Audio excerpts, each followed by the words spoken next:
Justice Ejaz Afzal का कहना है फैसला हमने करना है या ट्रायल कोर्ट ने, ये हम देखेंगे। शवाहिद गैर मुतनाज़े हो तो हम फैसला कर सकते हैं। जस्टिस अजमत सईद शेख ने एक मौके पर रिमार्क्स दिए। ये वकला को कहा जो कि शरीफ फैमिली की जानिब से पेश हो रहे थे कि आपकी बात समझते हैं, रिपोर्ट में वजीर आजम पर करप्शन का इल्जाम नहीं है, लेकिन जस्टिस एजाज अफजल का यह कहना है कि शवाहिद गैर मुतनाज़े हो तो हम फैसला कर सकते हैं। इसके अंदर एक और अहम रिमार्क यह भी दिया गया जस्टिस एजाजुल अहसन की जानिब से कि हो सकता है कि JIT की फाइंडिंग्स गलत हों। JIT को अदालती इख्तियारात नहीं सौंपे थे, अदालत रिपोर्ट का जायजा लेकर उसकी हैसियत का तयन करे, यह मौकिफ था तारिक हसन का। इसके साथ साथ जस्टिस एजाजुल अहसन के रिमार्क्स में यह भी कहा गया कि आपको ट्रायल कोर्ट में मौकिफ पेश करने का पूरा और भरपूर मौका मिलेगा। तारिक हसन जो कि इसहाक डार की जानिब से पेश हो रहे हैं, उन्होंने कहा कि JIT ने इल्जाम लगाया कि इसहाक डार ने रिटर्न्स फाइल नहीं किए। जस्टिस एजाज अफजल ने कहा कि दरखास्त गुजार ने संगीन इल्जाम लगाए हैं। जस्टिस अजमत सईद ने सवाल किया कि क्या FBR ने टैक्स रिटर्न्स का रिकॉर्ड JIT को दिया।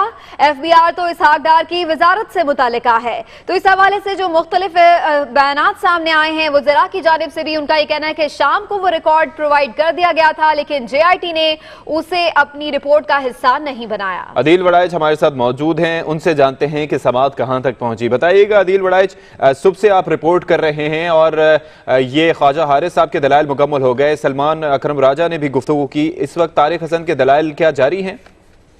जी बिल्कुल, तारिक हसन साहब रोस्टरम पर मौजूद हैं और वो अदालत को बता रहे हैं कि JIT को इसहाक डार ने तमाम मालूमात फराहम की हैं। JIT को इसहाक डार ने वो मालूमात भी फराहम की हैं जो कानून के तहत जरूरी नहीं थी। JIT ने गलत बयानी की है कि उन्हें रिकॉर्ड फराहम नहीं किया गया। JIT ने जो भी कहा है जो उनको मौका दिया जाना चाहिए इसहाक डार को, तो जिस पर जस्टिस एजाजुल अहसन जो है उन्होंने कहा है कि JIT ने जो भी कहा वो ट्रायल के मरहले से गुजरेगा। हो सकता है JIT की फाइंडिंग गलत हो। उन्होंने कहा है कि आपको ट्रायल कोर्ट में मौक़िफ़ पेश करने का पूरा मौका मिलेगा। जस्टिस अजमत सईद ने कहा कि JIT को हमने अदालती इख्तियारात नहीं सौंपे थे, हम पहले भी कह चुके हैं कि JIT की रिपोर्ट मानने के पाबंद नहीं है। JIT का काम डेटा इकट्ठा करना था और इस जो डेटा इकट्ठा करने के बाद जो हतमी फैसला है ये तफ्तीशी अफसर की रिपोर्ट पर ट्रायल कोर्ट करती है। बार बार इंडिकेशन दी जा रही है कि मामला ट्रायल कोर्ट की जानिब शायद रेफर हो जाए। जज साहबान मुख्तलिफ मौकों पर आज की प्रोसीडिंग में भी ये बात कर रहे हैं कि मामला ट्रायल कोर्ट की जानिब जा सकता है। तारिक हसन ये कहते हैं कि JIT ने अपने मैंडेट से तजावुज किया है, लेकिन जो जस्टिस एजाजुल अहसन है वो ये कहते हैं कि ये सफाई का मौका देने का फोरम नहीं है। उन्होंने कहा कि JIT में आपको मौका दिया गया था। जो तारिक हसन की जानिब से कहा गया है कि इसहाक डार से मुतालिक टैक्स का रिकॉर्ड जो है वो नैब ले गई थी और FBR में नहीं था, लेकिन दूसरी तरफ बेंच के अरकान कहते हैं कि FBR के चेयरमैन ने कहा कि 95% जो रिकॉर्ड है हमने JIT को दे दिया है। उन्होंने कहा अगर नैब रिकॉर्ड ले गई और वापस दे गई है उसकी कोई रसीद तो होगी। तो इसके अलावा जस्टिस एजाजुल अहसन ने कहा कि इसहाक डार ने बयान हल्फी दिया कि उन्हें माफी उन्होंने मांगी है। इसहाक डार को अपना मौका पेश करने का पूरा मौका मुतल्लिका फोरम पे भेजेगा, शायद वो ट्रायल कोर्ट का इशारा किया जा रहा है। जस्टिस एजाजुल अहसन ने कहा कि अगर मामला ट्रायल कोर्ट में गया तो अपना मौका पेश कर दें इसहाक डार। जस्टिस अजमत सईद ने कहा कि इसहाक डार को बयान हल्फी देने पर मुआफी मिली, इसहाक डार इस एतराफी बयान को ओन नहीं करते। तो अदील वड़ाइच, जो इशारा दिया गया है मामले को ट्रायल कोर्ट में भेजने का, वो इसहाक डार साहब का मामला है या ओवरऑल केस की बात की गई है सुप्रीम कोर्ट की जानिब से?